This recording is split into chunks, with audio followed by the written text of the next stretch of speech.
Rays of raindrops gently kissed the windows of Awan's cafe, a cozy little cafe nestled in the Menteng area of Jakarta. Awan, the owner and barista, was focused on crafting a cup of matcha latte for one of his customers. His hands moved with grace as he expertly frothed the milk, creating a beautiful layer of silky foam. A soft melody escaped Awan's lips as he finished preparing the order. He sprinkled a dusting of matcha powder on top of the foam, turning it into a work of art ready to be served. Here you go, Din, your matcha latte. Sorry for the wait, the line was quite long earlier, Awan said with a friendly smile. Din, a middle-aged man and one of Awan's loyal customers since the cafe's inception 5 years ago, smiled understandingly. No worries, Awan. I don't mind waiting while observing your bustling cafe. Awan returned Din's smile before moving on to attend to other customers.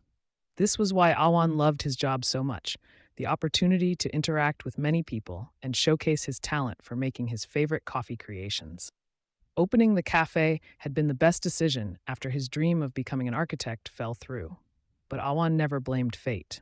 Instead, this cafe became his canvas for creativity, from designing the interior to crafting unique drink recipes. The small bell above the entrance chimed as a beautiful girl with long hair gracefully walked in. Awan, in the midst of pouring coffee for another order, was instantly captivated. The girl was enchanting, dressed in a purple coat and a soft peach knee-length dress. She chose a seat near the cake display. Her clear, sparkling eyes gazed at the array of cakes and desserts in the showcase. Awan shook his head, suppressing the awe that almost escaped his lips. He quickly approached the girl to take her order.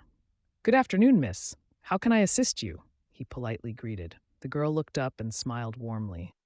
Awan could now see her face clearly: fair, flawless skin, a button nose, chubby cheeks, and thin, vibrant red lips like a blooming rose.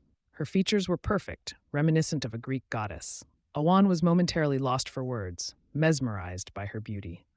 "I would like to order a tiramisu and a cappuccino," the girl said softly. Her voice was like music to Awan's ears. "Of course, please wait a moment," Awan replied politely. He hurried to the counter to prepare the girl's order.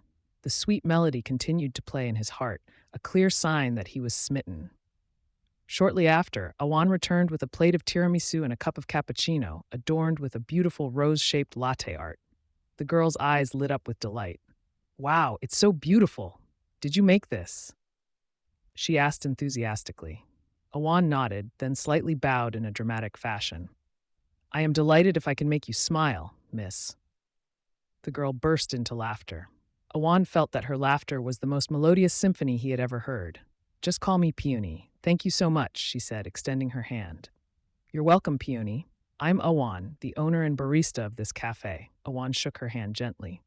They engaged in a lively conversation, oblivious to the emptying cafe.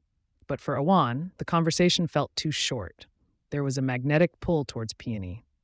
Could this be the beginning of a new love story in his life? He could only hope that time would stand still, allowing him to admire Peony without having to attend to other customers. Perhaps Awan was intoxicated by the charm of this graceful girl.